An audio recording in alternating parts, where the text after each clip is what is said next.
Ada hal-hal lain tidak yang bisa diatur dalam perjanjian pisah harta tadi? Ada juga antara lain untuk biaya rumah tangga sehari-hari. Ini menjadi tanggung jawab siapa? Apakah uang bersama, harta bersama tadi, misalnya istrinya juga bekerja, suami bekerja, jadi sebagian-sebagian untuk menghidupi keluarga sehari-hari, itu bisa juga kita atur.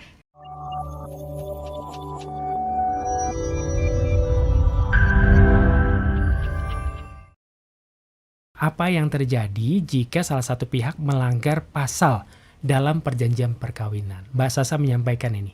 Silakan. Mau langsung dijawab? Boleh, Boleh. Mas Riko. Silakan, Terima Mbak Soya. kasih kepada Mbak Sasha pertanyaannya.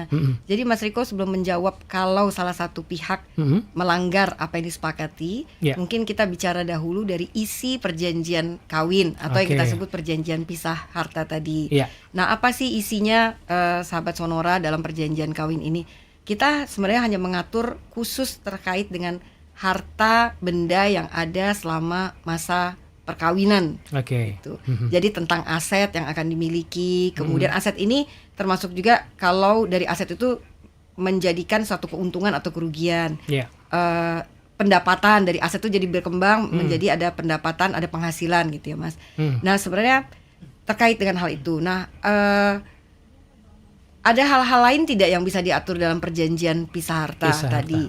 Ada juga antara lain untuk biaya rumah tangga sehari-hari. Ini menjadi tanggung jawab siapa?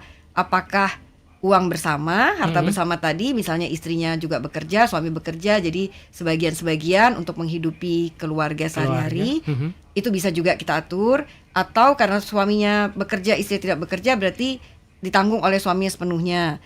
Bagaimana dengan pendidikan anak-anak, uang sekolah, seragam dan sebagainya. Jadi pendidikan itu mencakup semuanya gitu ya, Mas ya.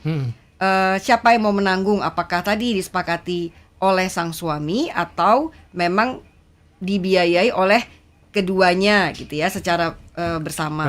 Itu kan harus tegas, memang harus kita atur tegas. Nah, kalau hal-hal ini memang dilanggar, mungkin yang kita perlu perhatikan bahwa dalam perjanjian pisah harta ini atau perjanjian kawin ini, Mas Riko dan Mbak Sasha, kita tidak mengatur suatu denda. Jadi walaupun ini kita menganut kebebasan berkontrak, tapi kita tidak bisa menyetujui hal-hal yang memang bukan jiwanya dari suatu perjanjian pisah harta. Jadi jangan kita terapkan denda kalau yang satu terlambat membayar uang sekolah menjadi ada denda misalnya begitu. Nah, jadi pelanggaran ini tentunya koreksi ya atas pasangan kawin itu sendiri. Kalau misalnya suami melanggar dan sebagainya, tentu kita jadi harus ingat bahwa apa sih sebenarnya komitmen yang harus kita jalankan dari suatu perjanjian yang pernah kita setujui. Yang pernah kita setujui. Jadi sekali lagi kita dalam hubungan keluarga tentunya denda, punishment, apalagi larinya ke arah dianggap pelanggaran yang menjadi ada hukuman gitu ya, Mas Riko. Itu enggak seperti itu juga gitu. Nah, ada batasan juga, Mas Riko. Jadi enggak semua keinginan dari pasangan kawin ini atau calon pasangan kawin atau kedua belah pihak ini dituangkan seluruhnya.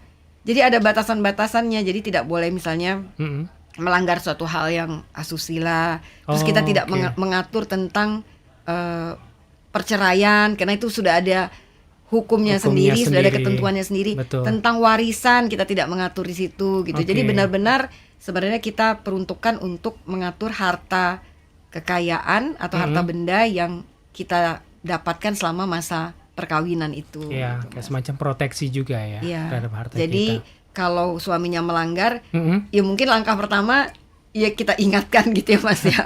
Introspeksi dua-duanya. Introspeksi dua-duanya gitu. Nah, karena kan tentunya hal-hal yang ini tidak lepas dari membangun suatu keluarga gitu ya, Mas. Betul, baik.